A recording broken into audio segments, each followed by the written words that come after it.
আসসালামু আলাইকুম রহমতুল্লাহ।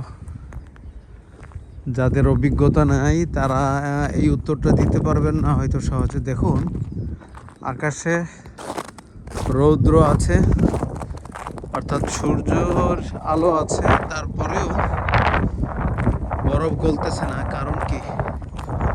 বরফ গলতেছে না, একদম শক্ত পাথরের মতো হয়ে আছে বরফগুলো। এর কারণ কি, কে বলতে পারেন দেখি? কারণটা যাদের জানা নাই তারা বলতে পারবেন না। কারণটা খুবই ইন্টারেস্টিং। সেটা হলো এই মুহূর্তে তাপমাত্রা হলো মাইনাস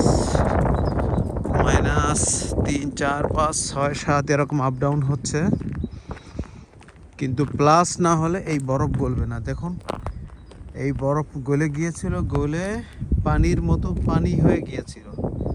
সেই পানি আবার এখন মাইনাসের কারণে বরফ হয়ে গেছে। গাছের মতো বরফ, এখানে সাবধানে না চললে স্লিপ কাটবে।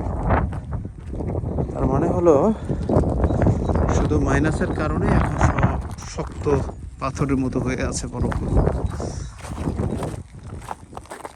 খুবই ইন্টারেস্টিং অভিজ্ঞতা। ভালো থাকবেন। আসসালামু আলাইকুম রহমতুল্লাহ।